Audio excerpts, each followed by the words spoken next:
بسم اللہ الرحمن الرحیم۔ دوڑنے والا پتھر، ایک ایسا پتھر جو دوڑتا تھا۔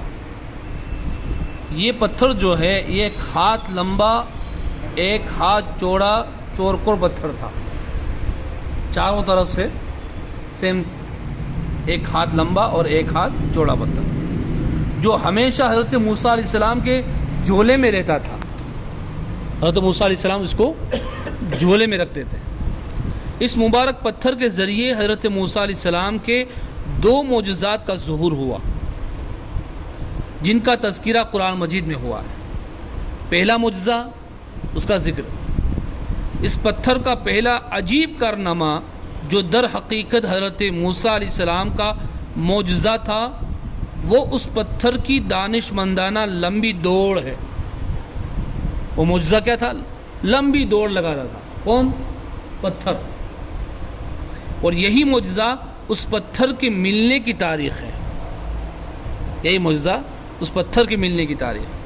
اس کا مفصل واقعہ یہ ہے کہ بنی اسرائیل کا یہ عام دستور تھا کہ وہ بالکل ننگے بدن ہو کر مجمع عام میں غسل کیا کرتے تھے۔ بنی اسرائیل جب بھی نہاتے تھے تو وہ بالکل ننگے ہو کر، کپڑے بھی جسم سے اتار کر۔ مگر حضرت موسیٰ علیہ السلام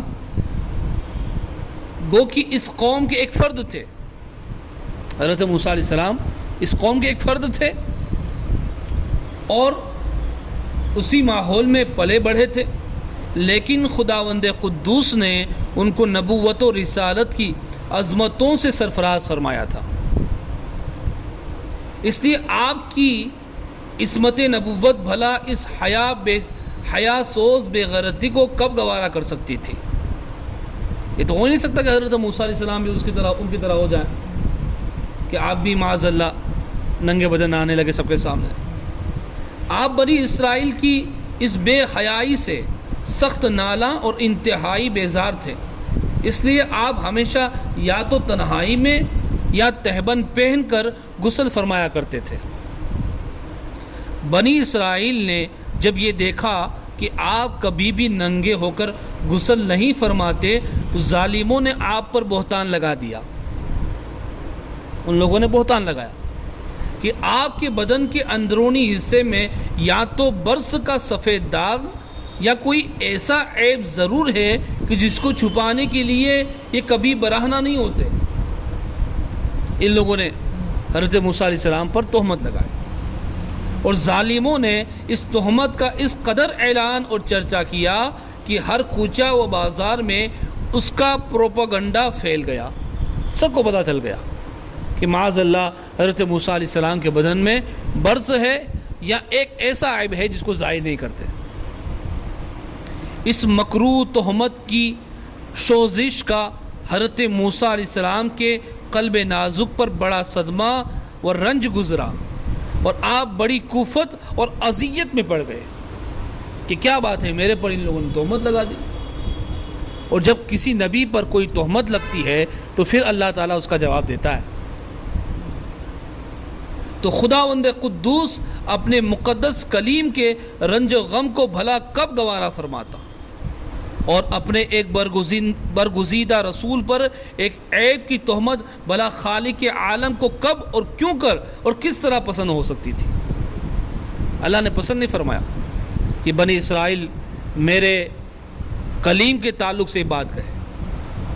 ارحم الراحمین نے آپ کی برت اور بے عیبی ظاہر کرنے کا ایک ایسا ذریعہ پیدا فرمایا کہ دم زدن میں بنی اسرائیل کے پروپیگنڈوں اور ان کی شکوک و شبہات کے بادل چھٹ گئے اور آپ کی برات اور بے عیبی کا سورج آفتاب عالم سے زیادہ روشن و آشکارا ہو گیا۔ اللہ تعالیٰ نے وہ ظاہر فرما دیا کہ سارے لوگوں نے وہ منظر بھی دیکھا کہ جس منظر کے تعلق سے حضرت موسیٰ علیہ السلام کے بارے میں یہ کہتے تھے کہ معاذ اللہ برس کے یا ایک ایسے عیب کے آپ ایسے عیب میں گرے ہوئے ہیں جس کو آپ ظاہر نہیں کرنا چاہتے۔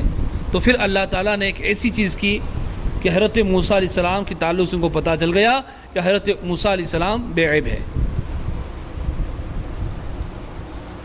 اور یوں ہوا، اور وہ یوں ہوا کہ ایک دن آپ پہاڑوں کے دامنوں میں چھپے ہوئے ایک چشمے پر غسل کے لیے تشریف لے گئے حضرت موسیٰ علیہ السلام۔ چاروں طرف جو ہے پہاڑ تھا اور ایک چشمہ جاری تھا، وہاں پر پانی تھا، وہاں پر غسل فرماتے، کوئی نہیں تھا وہاں۔ اور یہ دیکھ کر یہاں دور تک کسی انسان کا نام و نشان نہیں ہے۔ آپ اپنے تمام کپڑوں کو ایک پتھر پر رکھ کر اور بالکل براہنہ بدن ہو کر غسل فرمانے لگے۔ جب دیکھا کہ کوئی نہیں یہاں پر، تو آپ نے کپڑے کو پتھر پر رکھ دیا اور غسل فرمانے لگے۔ غسل کے بعد جب آپ لباس پہننے کے لیے پتھر کے پاس پہنچے تو کیا دیکھا کہ وہ پتھر آپ کے کپڑوں کو لیے ہوئے جلدی سے بھاگا چلا جا رہا ہے۔ سمجھے؟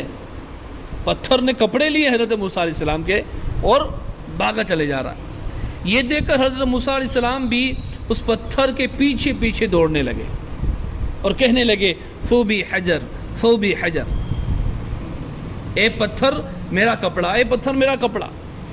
حضرت موسیٰ علیہ السلام پتھر سے کہنے لگے، مگر یہ پتھر برابر بھاگتا رہا، یہاں تک کہ شہر کی بڑی بڑی سڑکوں سے گزرتا ہوا گلی کوچوں میں پہنچ گیا پتھر۔ اور کہاں پہنچا؟ جہاں آبادی تھی۔ اور حضرت موسیٰ علیہ السلام نے غسل کہاں کیا تھا؟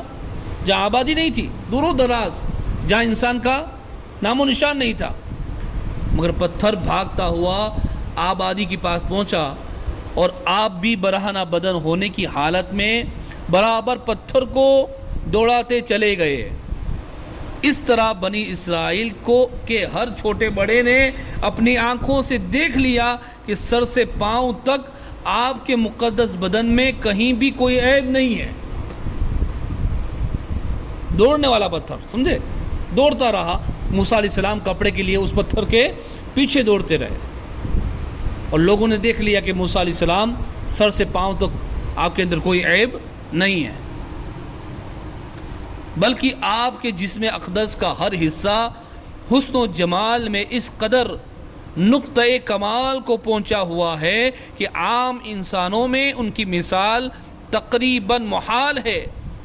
چنانچہ بنی اسرائیل کے ہر فرد کی زبان پر یہی جملہ تھا کہ واللہ ما بموسیٰ من بأس، یعنی خدا کی قسم موسیٰ بالکل ہی بے عیب ہے۔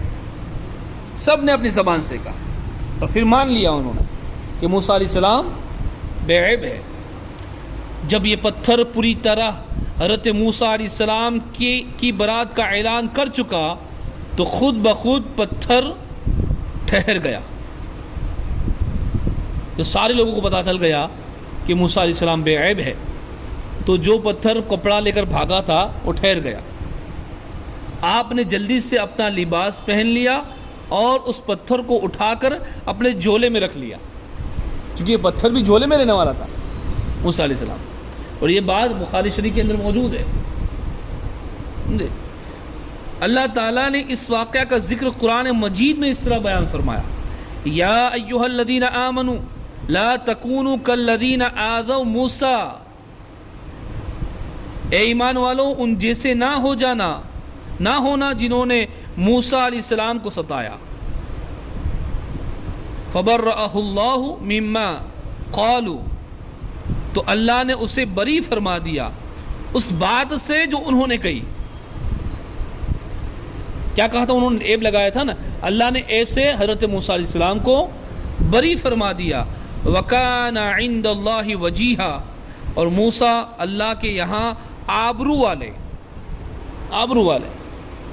تو اس طریقے سے پتھر نے سارے لوگوں کو دکھا بھی دیا، اور حضرت موسیٰ علیہ السلام یہ بھی ظاہر ہو گیا کہ موسیٰ علیہ السلام بے عیب ہے، آپ کی جسم اقدس میں کوئی عیب نہیں تھا۔ اب دوسرا معجزہ انشاءاللہ کل پڑھیں گے۔